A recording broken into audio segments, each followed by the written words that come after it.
오늘 본문 말씀을 가지고 내가 아는 한 가지 제목으로 우리 함께 말씀을 나눌 때 저와 여러분들 마음에 아는 고백하는 한 가지, 예수 그리스도가 나의 왕이십니다. 나의 주인이십니다.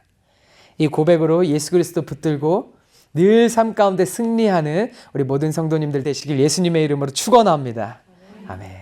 지난 시간 우리는 날 때부터 맹인되었던 사람이요, 빛이신 예수님을 만나서 실로암에 가서 눈을 씻고 보게 되는 새 창조의 이야기를 보았습니다. 오늘 말씀에서 하나님의 기적의 현장에서요, 주변 사람들과 바리새인들 사이에 수군수군 되면서 예수님과 맹인이었던 자를 비판하면서 논쟁하는 모습이 등장합니다.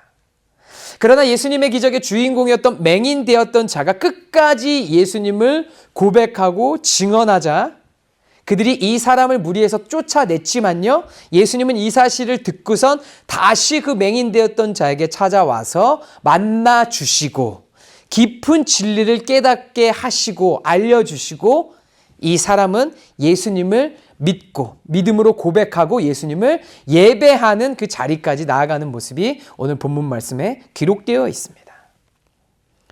오늘 말씀은 빛이신 예수님과 어둠에 속한 세상과의 영적 전쟁을 보여주는 현장입니다. 우리는 이 상황 속에서 예수님을 만난 한 사람이 어떻게 예수님의 증인으로 예배자로 변화되어 가는지를 보게 될 것입니다. 오늘 이 말씀을 통해 세상의 공격 앞에서도 어떤 상황과 환난의 시련 속에서도 흔들리지 않는 믿음의 본질을 붙들고 나의 삶을 변화시키신 빛이신 예수님을 증거하는 예배자의 모습으로, 예수 그리스도의 진정한 제자의 모습으로 살아가는 저와 여러분들 되시기를 예수님의 이름으로 축원합니다.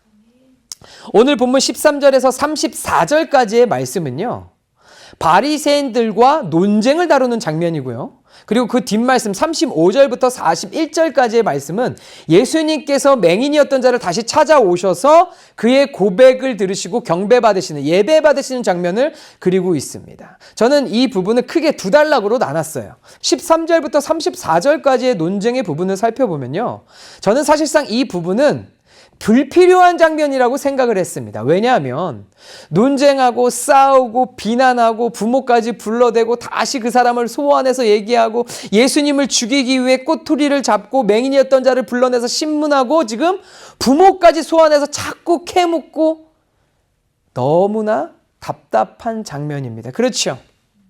만약에 이들이 맹인이 눈을 뜬 것을 보고 축하해주고 축복해주고 기뻐해주고 잔치를 열었다면 지금 내용은 없어도 되는 불필요한 이 체력 소모의 시간과 논쟁이라고 생각되었다라는 거예요.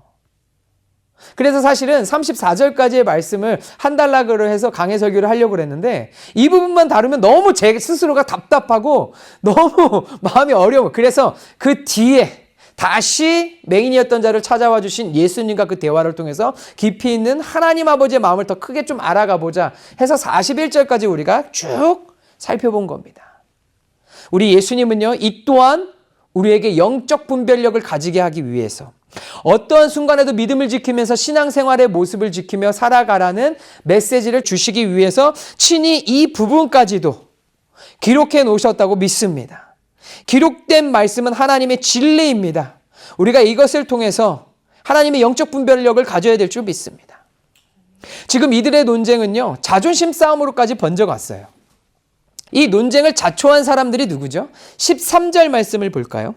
그들이, 오늘 말씀이 시작되는 첫 단어, 그들이, 이 논쟁을 자초한 사람들은 그들입니다. 이 그들이 누구죠?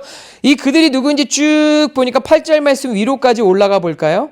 이웃 사람들과 전에 그가 거린인 것을 보았던 사람들이, 맹인이었던 자가 새 창조의 역사의 기적의 현장의 주인공이었던 그 주변 사람들, 이웃 사람들이 그들이었다라는 거예요. 그 보았던 사람들이 결국 어떻게 하고 있다라는 거죠? 이 사람이 맹인이었던 것이 확인되는 순간 이제는 그가 고침받은 것이 옳은지 아닌지를 따져 묻는 주제로 논쟁의 불길이 옮겨갔습니다. 그래서 이들은요, 맹인이었던 자를 공격하고 그의 부모를 공격하고 그에게 새 창조의 기적을 나타내 보이신 누구를 공격하고 있는 거예요? 예수님을 공격했던 거예요. 그들에게는 도덕적, 윤리적 판단력도 없었고요. 영적 분별력도 없었고 신앙인의 양심, 이웃사랑하는 마음조차 없었습니다. 여기서 분명히 해야 될 것은요. 영적 분별력을 가져야 하는 것. 지금 맹인이 눈뜬 이 사건에서 도대체 뭐가 잘못된 것이죠? 여러분 한번 보세요. 이 맹인이 눈을 뜬 것이 도대체 뭐가 잘못된 겁니까? 맹인이 눈 뜬 것이 잘못된 겁니까? 아니면 맹인의 눈을 뜨게 한 예수님께서 잘못하신 건가요? 이걸 따지고 묻고 논쟁거리로 삼는 그들, 맹인의 주변 사람들, 바리새인들이 잘못된 것이지 눈을 밝히 보게 된 맹인이 잘못된 것도 아니고 그를 새 창조의 역사로 다시 보게 하신 예수님도 잘못하신 게 아니었다. 이걸 지금 논쟁거리로 삼고 있는 그들 자체에 문제가 있었다라는 겁니다. 네, 예수님의 기적과 기적의 주인공이 된 맹인을 상대로 정죄와 판단과 비판을 일삼은 맹인의 이웃 사람들과 바리새인들이 전적으로 잘못했다라는 겁니다. 이해가 가시죠? 내 생각과 다르고 내 기준에 맞지 않는다고 맹인 탓, 예수님 탓, 안식일 탓, 그래서 새 창조의 기적을 나타내 보이신 예수님을 제거하려고 했고요. 안식일을 이유 삼아서 맹인이었던 자를 정죄하려고 했고요. 이것이 오늘날로 보면 자기 멋대로 생각하고 자기 뜻대로 성경 말씀까지도 해석하면서 자기가 왕되고 자기가 주인 되려고 하는 이념적인 사고, 철학적 사고를 하는 겁니다. 우리는 말씀을 볼 때 이념적 사고, 철학적 사고를 하지 않습니다. 우리는 말씀을 볼 때 믿음의 눈으로 봐야 될 줄 믿습니다. 믿음으로 그대로 적혀있는 하나님의 말씀을 살아있는 하나님의 음성으로 믿고 순종하고 나아갈 때 능력이 있는 것이지, 이걸 나의 삶에 맞추려고 짜집기 하고 퍼즐 맞추게 한다 그러면 내가 왕된 삶에 이 말씀을 이용하는 것밖에 되지 않는다라는 거예요. 내 생각과 내 기준과 나를 바꾸고 변화시킬 생각은 안 하고 진리를 바꾸려고 하는 아주 불순한 생각, 이거 자체가 잘못된 것이다라는 겁니다. 자, 그들은요, 올바른 신앙인이었다라면요, 태어나서 처음 빛을 본 기적의 주인공에게 다가가서 해야 할 말이 무엇일까? 여러분들이 이 현장에 있었다고 보세요. 처음 찾아가서 해야 되는 말이 무엇이었을까요? 물어봐야 되는 말이 무엇이었을까요? 너 어떻게 해서 그렇게 눈이 보게 됐어? 우리도 그 예수님을 만나서 할렐루야를 좀 외치게 해줘. 우리도 그 진리의 신, 빛이신 너의 눈을 뜨게 하신 예수님을 찾아가서 우리도 좀 뭔가 가르침을 받고 깊은 그 메시지를 받을 수 있도록 우리를 좀 도와줘. 우리 모두 다 같이 가서 예수님과 함께 모여서 당신을 위해 잔치를 좀 우리 활짝 엽시다. 이런 얘기를 하는 것이 정상이 아닐까요?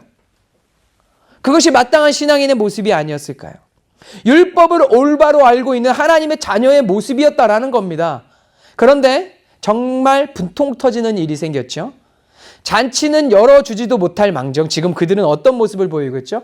사촌이 땅을 사서 배 아픈 것을 뛰어넘었어요. 그들은 오히려 맹인을 데리고 어디를 갔느냐? 바리새인에게 갔습니다. 전 정말 답답했어요. 고구마 10개 이상 먹은 답답함과 속 터질 노릇입니다. 그들의 뻔한 의도 여러분들 보이지 않나요? 맹인이었던 자가 눈을 뜬 날이 안식일이었기 때문에 이를 가지고 판단하고 정죄하기 딱 좋은 꼬투리가 생겼다고 생각했기 때문에 도무지 이해 안 가는 기적적인 현장을 인간의 잣대로 해석하고 컨트롤하기 위해서 지금 자신들의 입장에 장단을 맞춰줄 수 있는, 힘을 실어줄 수 있는 종교적 정치 세력인 바리새인들에게 찾아간 겁니다. 그들이 알고 있는 율법, 흠이 없는 완벽한 율법이었습니다. 그러나 그들은 이 율법조차도 잘못 알고 자기 기준으로 자기 멋대로 해석하고 있었다라는 거예요. 그래서 그들은 자신들의 죄를 깨닫고 하나님을 의지하기 위해 율법을 붙든 것이 아니라 율법으로 남을 판단하고 정죄하기 위한 불순한 목적과 의도를 가지고 율법을 사람들을 컨트롤하는 도구와 수단으로 악용했다라는 겁니다. 그들은 율법이라는 글자는 가지고 있었어도요, 그 속에 율법을 주신 하나님 아버지의 마음과 사랑은 전혀 가지고 있지 않았습니다. 그들은 이웃을 조금이라도 생각하는 척하는 가식과 위선조차도 없었던 자들이었던 거예요. 그들에게는 진리는 물론 진정한 율법적 가치도 없었고요. 오늘날 초등학교에서 배우는 도덕, 윤리의 실천, 선함 자체도 없었던 자들이었다라는 거예요.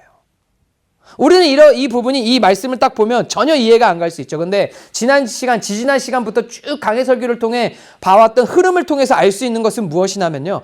율법을 배우고 묵상한다는 자들이 왜 이런 형태를 보였는가? 자, 보세요. 못 보던 자가 보게 되었으면 가식이라도 가서 착한 척 하면서라도 위로해주고 축하해줘야 되는 거 아니겠습니까? 그런데 왜 이들이 이런 행태를 보였냐? 그들은 이 맹인이었던 자가 뭐 때문에 이렇게 됐다고 믿고 있었다고요? 그들 스스로? 죄 때문에 저주를 받아서 이렇게 맹인이 되고 태어날 때부터 앞이 보이지 않아서 거린으로 살아가는 저주를 받게 되었다라고 자신들이 생각하고 있는 믿고 있는 율법으로 딱 단정 짓고 판단하고 정죄하고 있었기 때문에 어떠한 자비와 선행을 베풀 마음조차도 없었다라는 거예요. 마땅한 죄의 형벌을 받고 있다고 그들은 그냥 굳건히 믿고 있었다라는 겁니다. 이런 시점으로 봤을 때 그들의 태도가 이해는 가지만 이해가 간다고 올바른 건 아닙니다. 맞는 건 아닙니다. 그래서 죄 때문에 저주를 받아서 맹인이었다고 굳게 믿고 있었던 그 사람이 눈을 딱 떠서 보게 되자 어떻게 되는 거예요? 놀라운 기적이 나타나고 그 사람의 믿음에 고백하는 것을 보면서 그들은 그 현장 자체, 맹인 존재 자체, 맹인을 치유한 예수 그리스도의 존재 자체를 부인하면서 공격하고 있는 태도를 보이고 있다는, 취하고 있다. 저는 이 장면을 보면서요, 누가복음 10장에 선한 사마리아 사람 비유가 생각났습니다. 한 율법교사가 예수님께 묻습니다.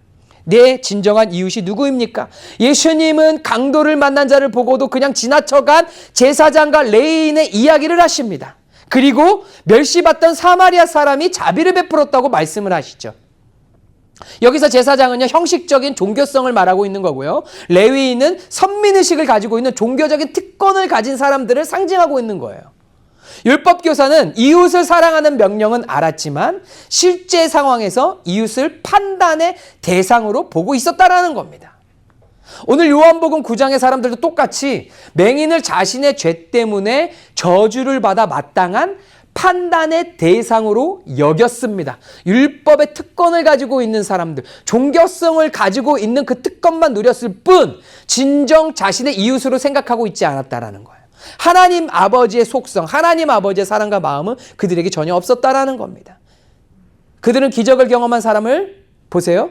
축복의 대상이 아니라 논쟁의 대상, 자신의 의를 세우기 위한 정쟁의 도구로밖에 보지 않았다라는 거예요. 누가 진정 우리의 이웃입니까? 누가 진정 이웃을 사랑하는 하나님의 사람입니까? 누가복음 10장의 율법교사, 그리고 오늘 본문에 등장하는 맹인의 부모, 이웃 사람들, 바리새인들, 그리고 예수님까지 누가 진정 맹인의 이웃입니까? 평생 앞을 못 보고 살았잖아요. 사회적 억압 때문에 어떤 경제적 활동도 할 수 없어가지고 길거리에 앉아서 구걸하면서 살아갔잖아요. 그 아픔과 고통과 그 연민을 안다 그런다면, 그 인생의 희소를 안다 그런다면 그 사람이 눈을 띄었을 때 이렇게까지 찾아가서 비난하고 비판하면서 손가락질 해야 되는 것일까요? 여러분들, 누가 하나님의 사람입니까?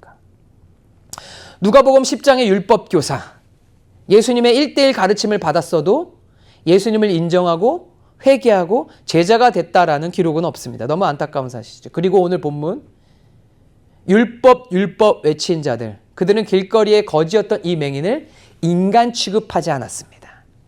평소에 맹인이었던 자를 관찰하면서까지 보고 있었고 잘 알고 있으면서도 지금 어떤 생각으로 그를 관찰하고 보고 있었던 거예요? 죄인 취급하고 저주받은 자로 판단하고 짐승 취급했다라는 거예요. 축하는커녕 저주만 퍼붓고 있었다라는 겁니다. 그들 머릿속에는 이 맹인이었던 자는 평생 맹인으로 그냥 그렇게 살아갔어야지 그들 기준에는 맞았다라는 겁니다. 너무나 속상한 부분인 거죠.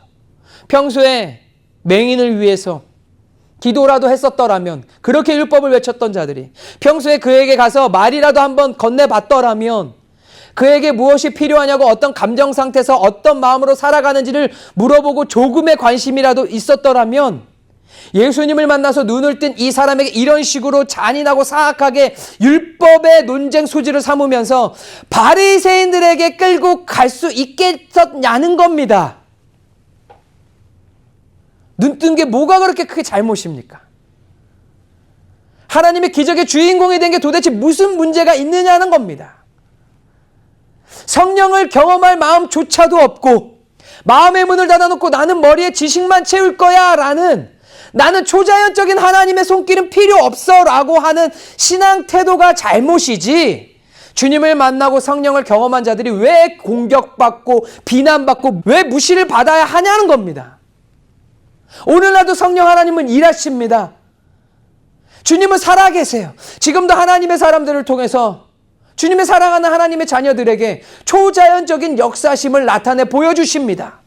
그런데 그 하나님을 경험할 마음조차도 없고, 그 하나님을 안다고 머리로만 알고 있다라고 하지만 그 하나님을 직접 마음으로 경험하고 그 사랑의 마음을 경험하고 하나님의 초자연적인 손길을 경험할 마음조차도 없는 이들이, 머릿속으로 지식으로 글자로만 하나님을 아는 자들이 성령 하나님의 놀라운 기적을 체험하고 초자연적인 일하심의 주인공이 된 자들을 향해서 판단하고 정죄하고 이것이 잘못된 거야, 저것이 잘못된 거야, 저런 방법으로 하면 안 돼, 이런 방법으로 하면 안 돼.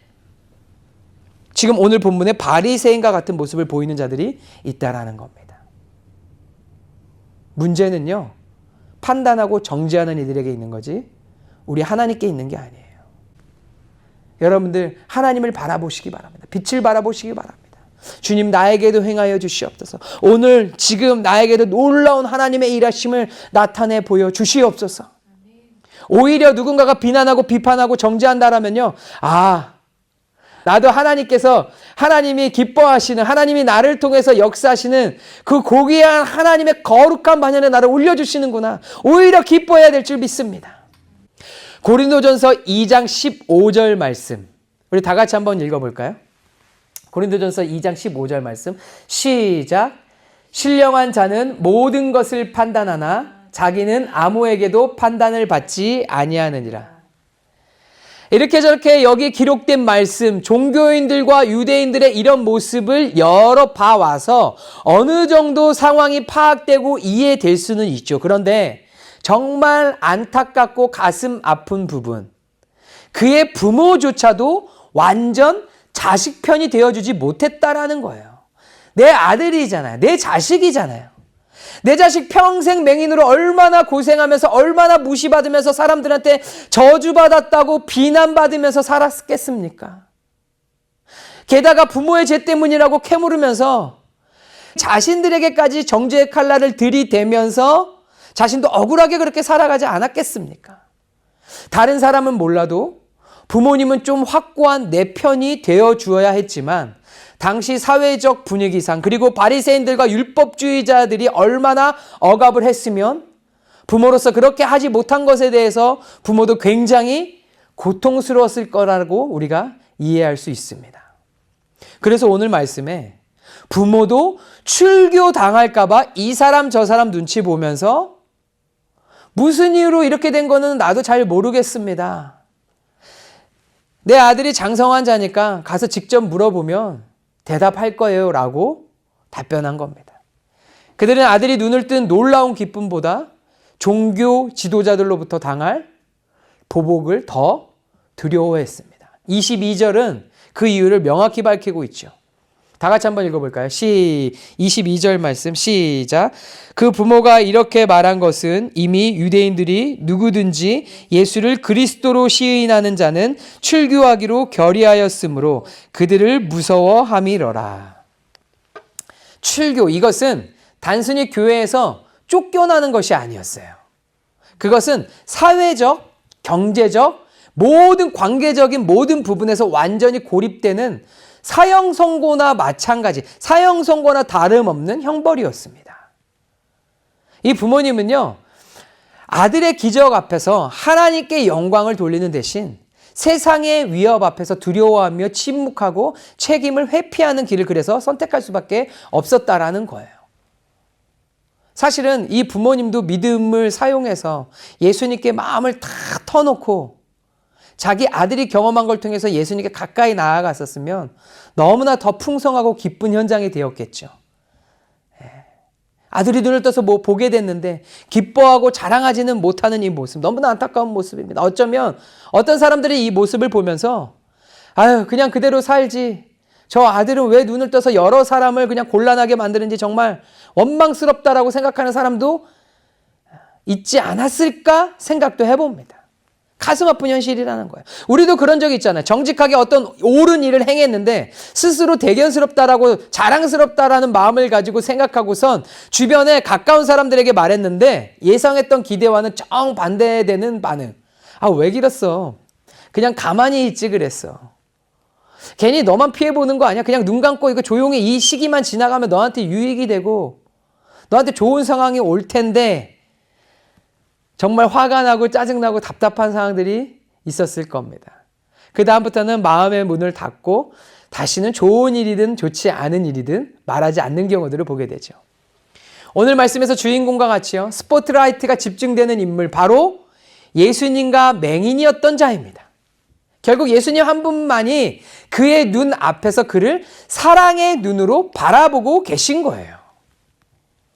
가늠하다가 잡혀온 여인 앞에서 예수님 한 분만이 그녀에게 진심 어린 진리의 가르침을 주신 것과 같이 오늘 이 말씀의 현장에서도 부모도 이웃사촌도 그 어느 누구도 아닌 오직 하늘 아버지 되시는 예수님께서 끝까지 나를 지지해 주시고 나를 인정해 주시고 나를 믿어 주시고 내 편이 되어 주시는 분, 예수님 한 분밖에 없습니다.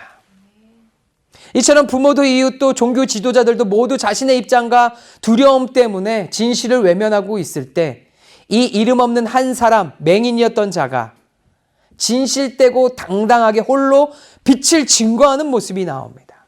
17절에서 바리새인들이 물어보죠. 너는 그를 어떤 사람이라고 말하냐? 너가 직접 한번 말해봐라. 그가 대답합니다. 그는 선지자입니다. 바리새인들이 생각했을 거예요. 얘는 완고하구나. 어떻게 할 수가 없네. 안 되겠다. 좀 더 설득을 해서 회유책을 펼쳐봐야 되겠다.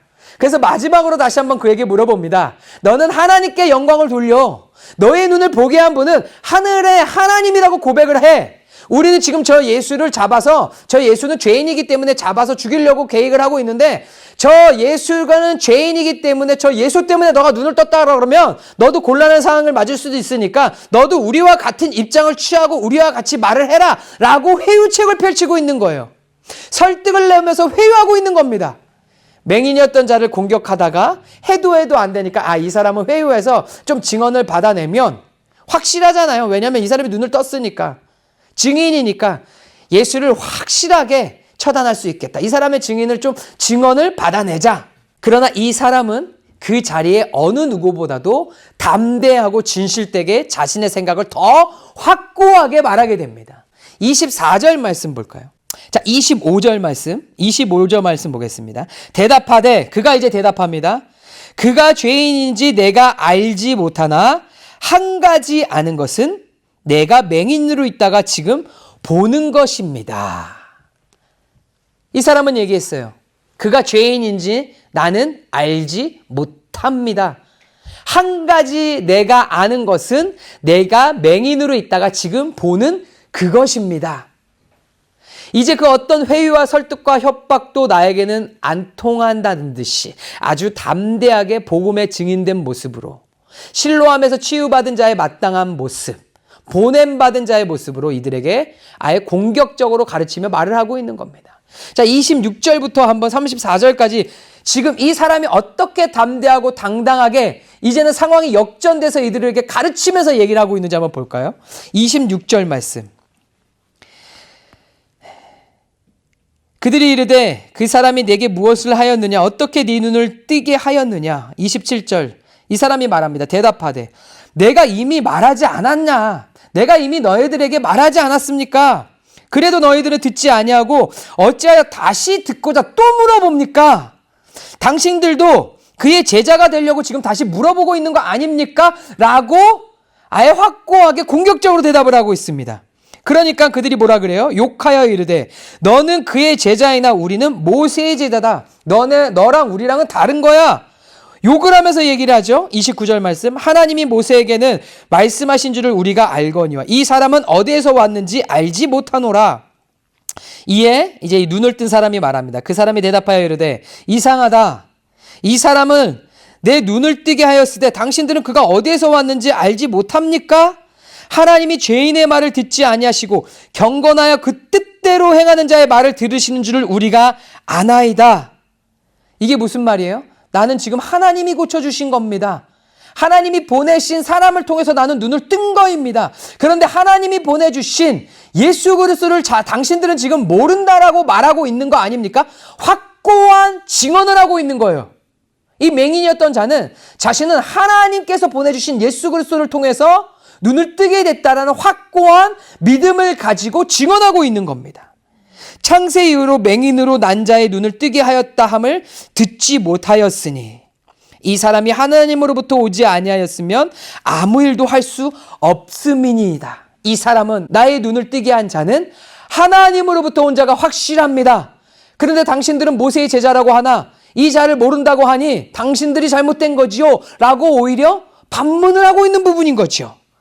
그들이 대답하여 이르되 네가 온전히 죄 가운데에서 나서, 이거 보세요. 여기에서 속마음이 드러난 거죠. 맹인이었던 자는 그냥 죄 가운데 나서 저주를 받았다고 생각하고 있었던 이들의 심령이 드러난 거예요.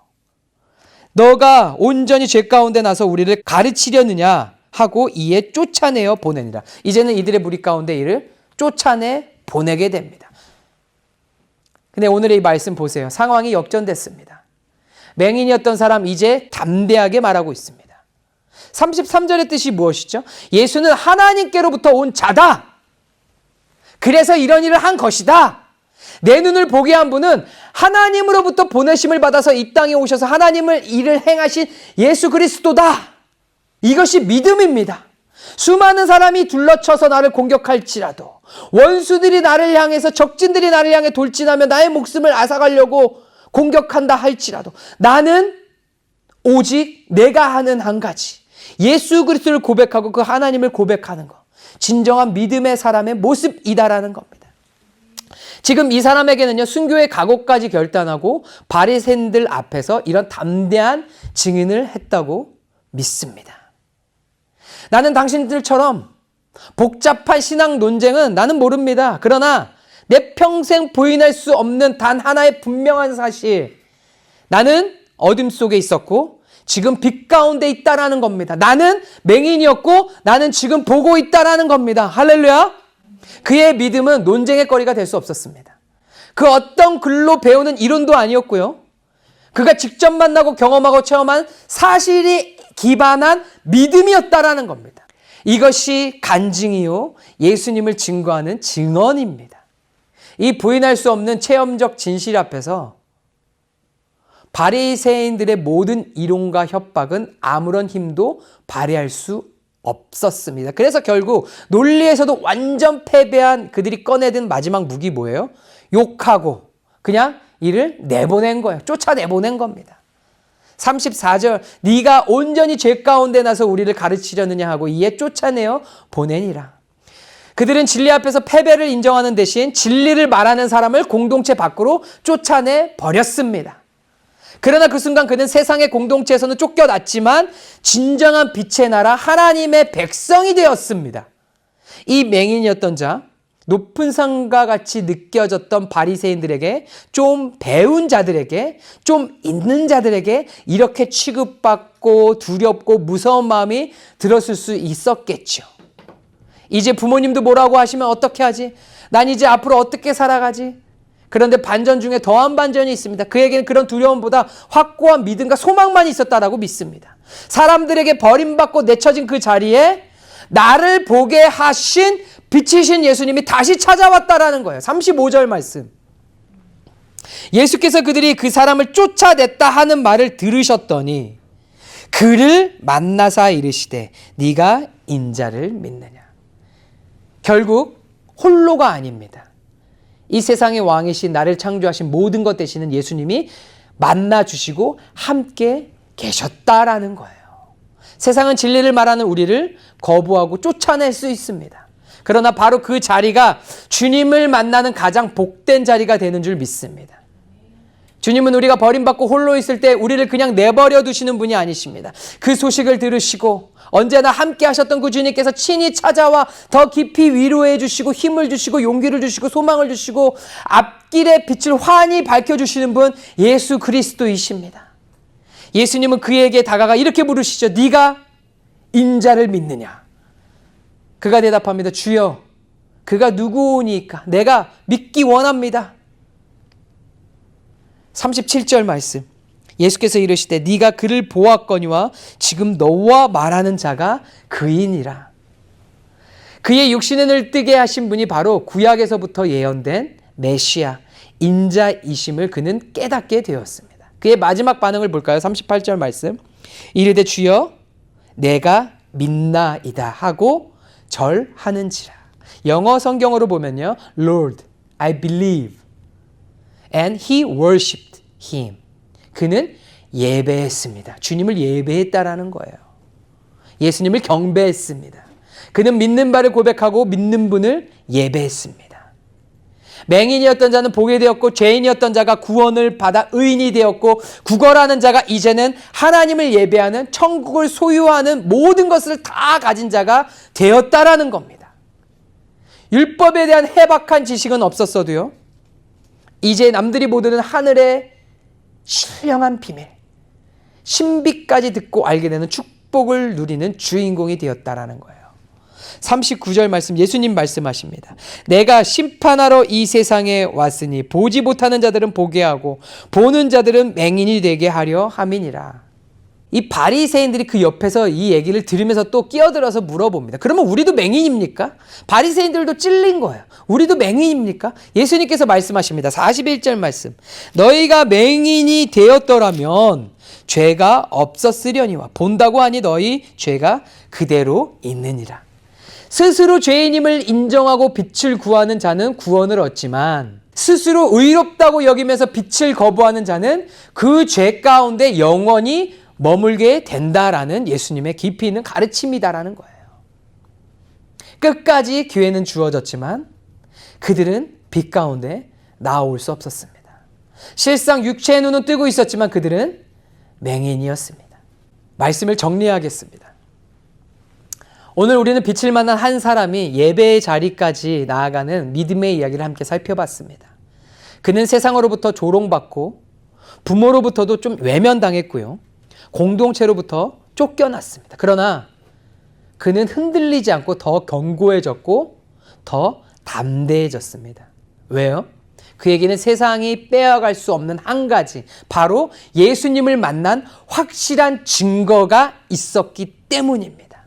예수님을 만난 확실한 흔적, 믿음의 간증이 있었기 때문입니다.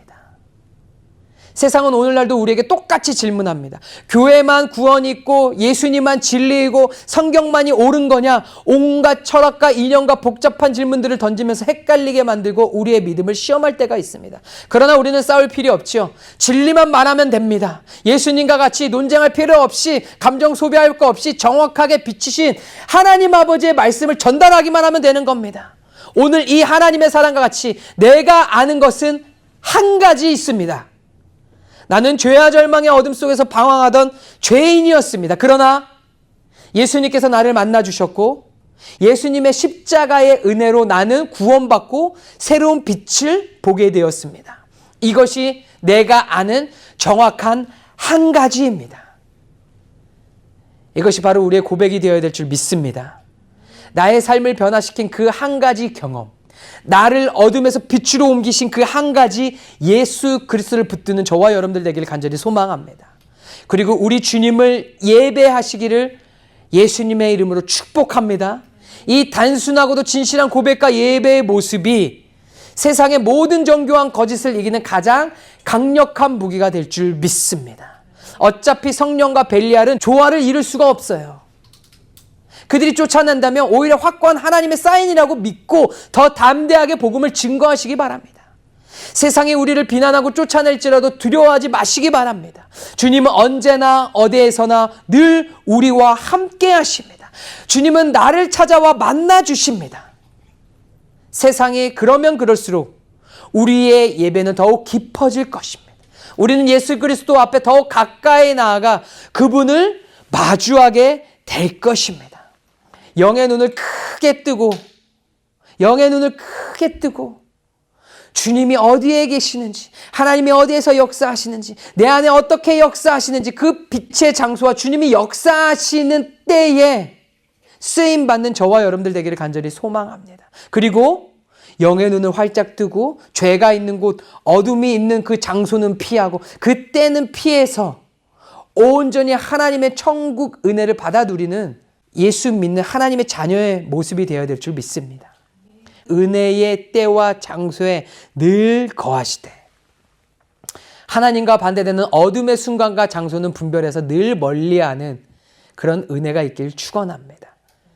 어디서나 무엇을 하든지 하나님께 마음을 쏟으며 주님을 예배하는 우리 모든 성도님들 되시길 예수님의 이름으로 축원합니다.